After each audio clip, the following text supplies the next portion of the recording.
Salut à tous et bienvenue dans cet épisode. Aujourd'hui, avec Louis, on va vous parler de l'expérience et de l'expertise.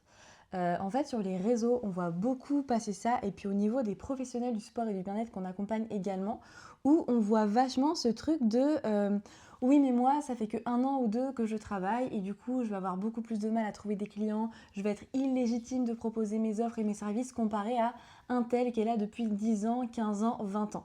Et on en a juste marre de voir ça parce que l'expérience, en fait, ça veut tout et rien dire, et ça veut surtout rien dire. Et donc, on va vous apporter un peu notre regard sur l'expérience et l'expertise. Et déjà, juste pour faire la différence entre les deux, en fait, c'est très simple. Une expertise, c'est uniquement un rapport au temps. Vous, si vous êtes coach depuis 10 ans, vous avez une expérience dans le coaching qui a 10 ans. Et c'est vraiment tout ce que ça veut dire. L'expertise, quant à elle, elle est vraiment focus sur un savoir-faire. Vous avez une expertise dans un domaine, ça veut dire que vous avez un savoir-faire dans un domaine. C'est lié à une compétence, à ce que vous savez produire, à ce que vous savez faire.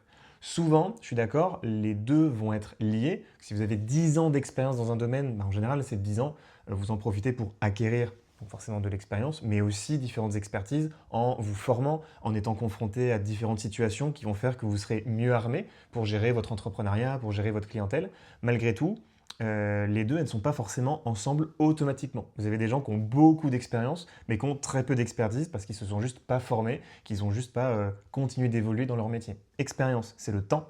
Expertise, c'est la compétence. Comme Louis le dit justement, si ça fait 10 ans, 20 ans que vous faites de la merde, en fait, votre expertise, ce sera un peu de la merde, en fait, tout simplement. 10 ans à passer de la merde. Je suis un expert C'est de la long, hein. merde. Oui, c'est clair. Donc, pour le coup, il faut vraiment pas confondre l'expérience et l'expertise. Expérience ne veut pas forcément dire expertise. Ensuite, il faut absolument arrêter de penser que vos potentiels clients recherchent absolument votre expérience. Certes, il y a des personnes pour qui, en fait, le fait de savoir que ça fait 10 ans, 20 ans, 30 ans que vous êtes dans un domaine, ça va les rassurer, ça va être un argument d'autorité fort pour elles, mais il y en a d'autres pour qui ça ne va pas du tout être le cas. Me concernant, par exemple, quand je dois voir un médecin, lorsque je suis confrontée à un médecin qui est médecin depuis 30 ans, donc un médecin qui a énormément d'expérience, et ben ça va me créer de la friction parce que je vais me dire, et peut-être à tort, hein, mais je vais me dire, ok, le mec il est là depuis 30 ans, il n'est pas à jour sur les trucs, il ne s'est pas du tout formé sur les nouvelles études, les nouvelles recherches, il n'est pas à jour sur ça, il va me sortir des conseils de merde du genre si t'as mal au genou, eh ben arrête la force, repose-toi, mets du froid, et ça va être encore un blaireau. T'es la meilleure personne à qui donner ce conseil, on va dire ça. C'est clair. La première fois, ça a dû lui faire drôle la première fois qu'il te l'a dit. Mais je l'ai juste pas écouté en fait. J'imagine. Tu l'as pas monté en l'air, tu t'es pas battu avec lui. Non. Et à l'inverse, quand je vais être confrontée à un médecin qui a peu d'expérience et qui est là que depuis 1 an ou 2, eh ben ça va me rassurer énormément parce que, alors encore une fois peut-être à tort, mais en fait je vais me dire, ok, ce médecin-là a peu d'expérience, mais il est à jour sur les dernières études, etc., etc. Et il a plus d'expertise. Et donc au niveau de vos clients, c'est pareil. Il y a des personnes pour qui ça va compter le fait de savoir que ça fait 10 ans que vous êtes là, et il y en a d'autres, ça va être l'inverse. Donc il faut arrêter de penser que vos potentiels clients recherchent uniquement votre expérience parce que ce n'est pas forcément le cas. Et puis même, de toute façon, vous, ce sur quoi vous allez baser votre légitimité, c'est pas non plus votre expérience, c'est littéralement votre expertise. Ce que vous cherchez à mettre en avant dans votre communication, dans ce que vous essayez de transmettre à vos clients, ça ne peut pas être lié au temps que vous avez passé à faire les choses. C'est lié à vos résultats, à ce que vous êtes capable de faire.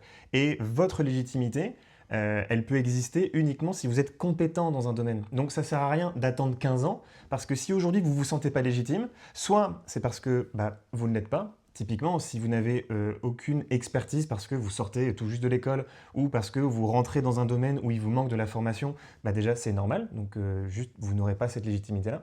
Par contre, si vous êtes dans la deuxième catégorie où vous avez une véritable expertise parce que vous avez suivi des formations, mais que vous n'osez pas parce que le discours que vous avez en interne, il n'est pas orienté légitimité, parce que vous n'arrivez pas à vous convaincre vous-même que vous êtes légitime, ce n'est pas vos clients qui vont le faire pour vous, et ce n'est surtout pas l'expérience qui va vous apporter cette légitimité-là. Si aujourd'hui vous ne vous sentez pas légitime parce que malgré votre expertise, vous allez beau attendre 10 ans, continuer de pratiquer pendant 10 ans, vous allez rester au même stade et il vous manquera toujours cette légitimité-là. Ce que vous mettez en avant, c'est votre expertise, c'est votre savoir-faire, c'est ce que vous savez faire, pas juste le temps que vous passez à essayer de vous former ou le temps que vous passez à être juste dans votre métier. Et arrêtez d'être impressionné par des professionnels qui sont installés, comme tu l'as dit au début, depuis juste 10 ans, parce que ce que eux devraient mettre en avant, c'est pas non plus juste je suis là depuis 10 ans, gros argument d'autorité, c'est juste qu'est-ce que je peux vous apporter concrètement.